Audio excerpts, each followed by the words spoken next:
Guest host today, we have Philip Chan. Philip is a research director with Shenwan Securities in Hong Kong. Philip, good morning. Good morning. And welcome back to CNBC's Morning Call. Nice to have you with us. Thank you. All right, and now for a quick look at stories to watch today. Fading hope of finding more survivors from the Korean Airlines crash. One Asian stock market to keep center screen today is definitely Hong Kong. Renewed interest in the territory's property sector drove the Hang Seng Index to a record closing high yesterday. The bourse also scored a record turnover as shares in Li Ka-shing's Chung Kong attracted interest. Rumors around that Li may take a hostile bid for Hong Kong land and Jardine Matheson. The Hang Seng Index touched an all-time high of 16,600 before closing up 1% at 16,541. So Philip, well, the Hang Seng Index continues to go up, up and away. Yeah. And even one broker said, this is the only casino in Asia wherein you pick one stock and in 1 week it may go up 50%. Right. will this liquidity and will this surge continue?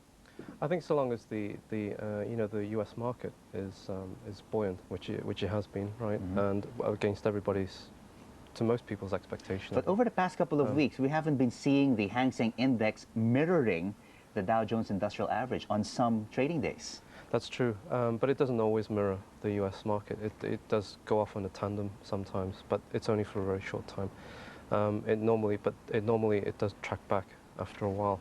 But I think that as long as you've got the liquidity in the market, you're being helped also not just by institutions. There's a lot of corporate investors, and the retail investors are heavily involved in this market. Otherwise, you wouldn't have such liquidity as you're seeing at the moment. We're seeing volumes of way over 20 billion, up to the high 20s.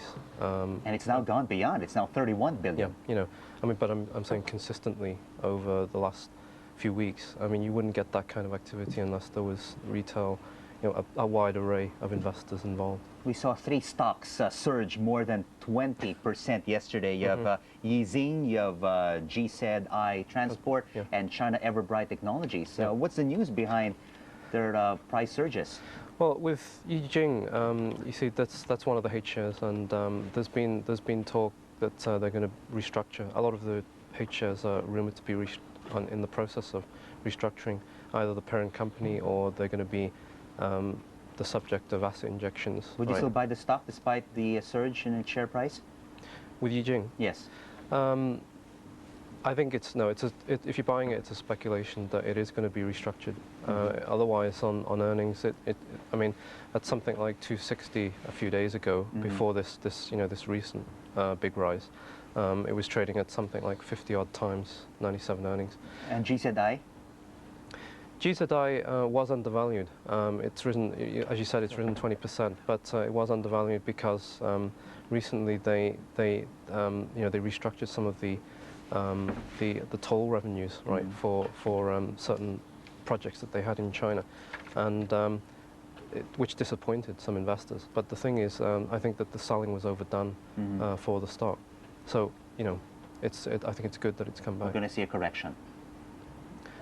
Andrew? Yes, thanks, Rico, and good morning to you both. Philip, I just wanted to ask you a quick question.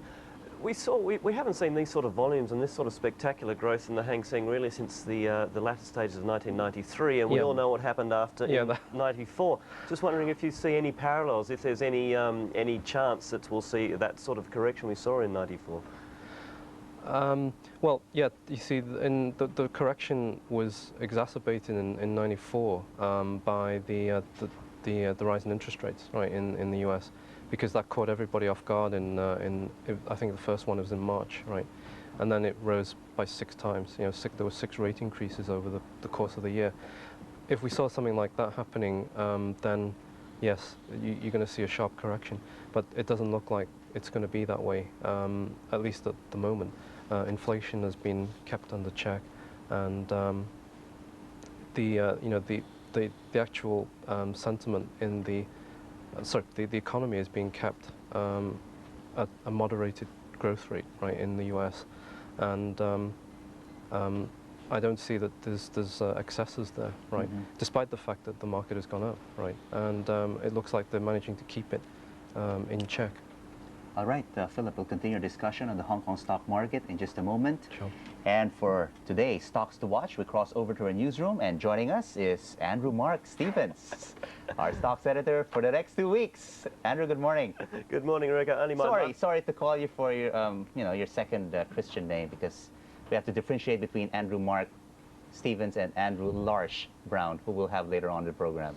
Yes, yeah. Only my mother